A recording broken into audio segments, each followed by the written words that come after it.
Good Senator Munyi from Embu ameuliza swali kuhusu shida ya ndovu ambazo amesema kuna ndovu 250 ambazo ziko eneo hilo na ndovu 4 zilitoka hivi majuzi. Ningependa kuambia kwamba sisi tunashirikiana sana. Utakuta kwamba hii Embu Mwea Game Reserve ni reserve. Inamaanisha kwamba inahudumiwa ama inatawaliwa ni county, serikali ya county ya Embu. Kwa hivyo sio national park kama yetu.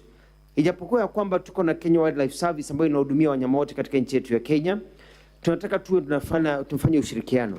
Kwa hivyo ile management ya game reserve hii ya Embu ya Mwea inapaswa kuwa pia na rangers ambao wanasaidia katika hizi shida peke yake. Ukisikia kama watu walisema kwamba hawana njia ama wana nguvu ama wana uwezo ama amri ya kwenda kuzindua zile ndovu, sifikiri ni kwa sababu sio kazi yao, ni kwa sababu hawatoshi. Tuko na upungufu sana wa vijana, wasichana ambao tungependa wao wanafanya kazi kule Kenya Wildlife Service, na ndo hivi majuzi rais wetu alikubali ya kwamba tuweze kuandika vijana na wengine zaidi ya 1500 wengi kutoka National Youth Service, ndio tuweze kuongeza ile idadi ya wafanyikazi, ndio ukiitana siku inayokuja tuwe na watu ambao wako tayari kuweza kuhudumia. Lakini Kenya Wildlife Service inahudumia wanyama wote wako game reserve ama nje. Mambo hili tunafanya. Tunaangalia katika hali ya fencing ambayo nitahitajia nikijibu swali ambalo limeulizwa na mheshimiwa kutoka Makueni.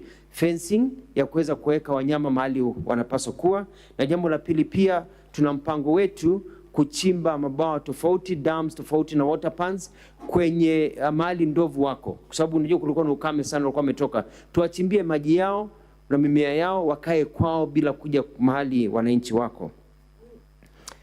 Honorable Speaker, on the third question asked by Senator from Makueni, my good friend Mheshimiwa Maanzo, about the wildlife conflict. I visited Makueni just a few weeks ago, whereby I visited the home of a man who had been killed by an elephant. And just for the record, it was quite heartbreaking because his wife told me that she was in the market and she heard that an elephant was near their area and had killed somebody. But she knew that her husband had left that morning to go somewhere else and was to come back in the evening. So when she went home, so that she could warn her husband that there is a rogue elephant around. And when she got home, she found that people were waiting for her, and it was her husband who had been actually murdered or killed by the elephant. It's a real problem. And we need to separate the animals from the people by fencing. Already we have a budget of 50 million for fencing in that area. I'm about to add another 100 million in part of our deployment of funding from our ministry, so that we have 150 million.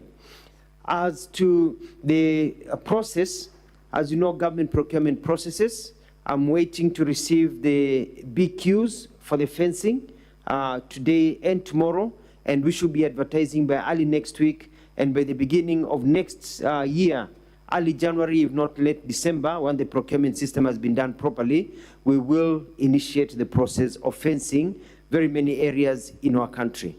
I'm also going to look at how we can add more money in the supplementary budget and other sources. We want to work with other organizations to be able to help us be able to fund this process.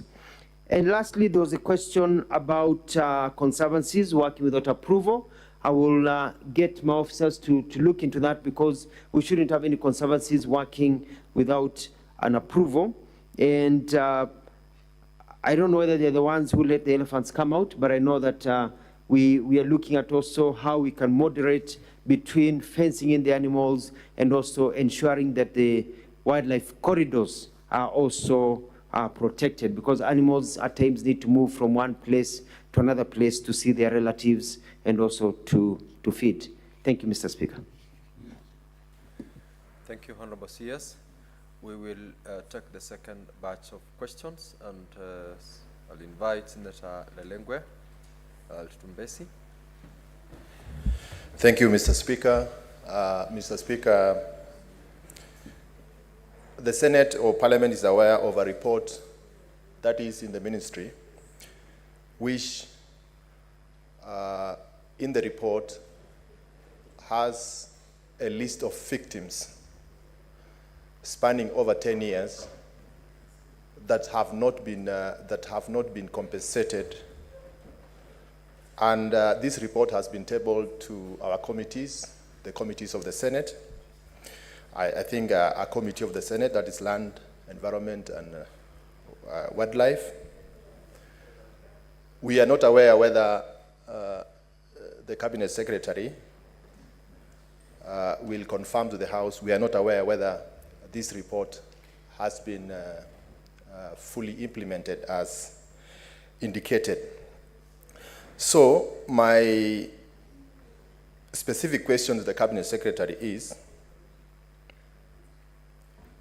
can he provide a confirmation regarding the full payment of all approved compensation cases spanning over 10 years to the victims or the beneficiaries contained in that report?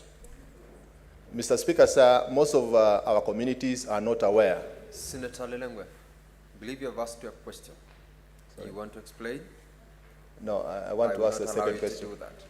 Sorry? You have already asked your question, I believe. Yes, thank you. Take your seat. Thank you. Senator Dulo.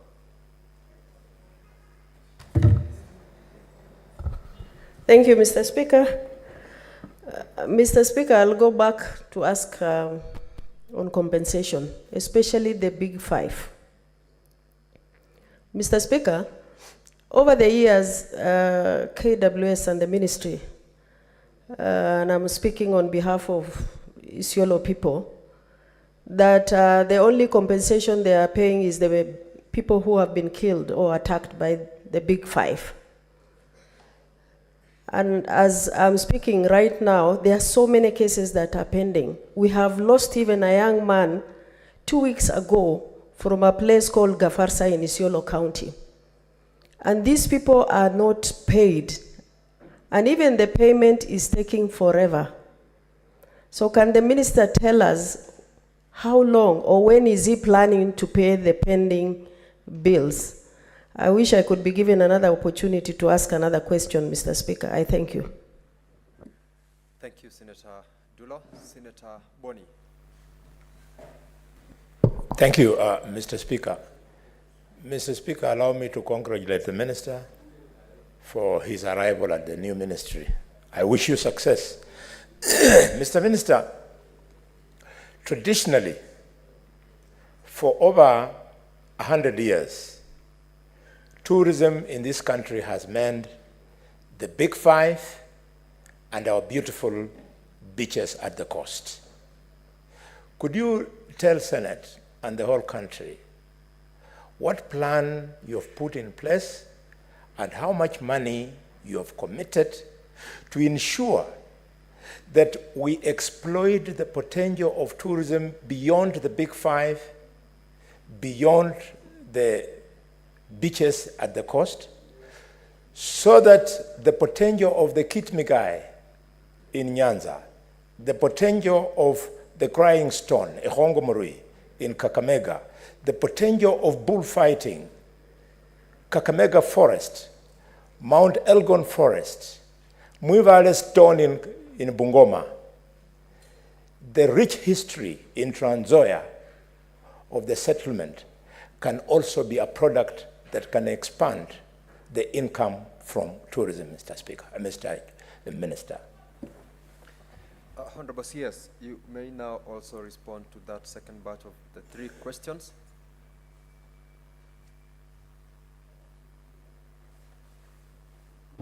Thank you, Mr. Speaker. Thank you also to the honorable members for their good questions. Let me start with a question by the Honorable Senator for Samburu, the Honorable Lelenkwe, about the list of who has been funded over the last 10 years. Let me start by saying that we have not really been compensating people because since after COVID in 2020, we've not done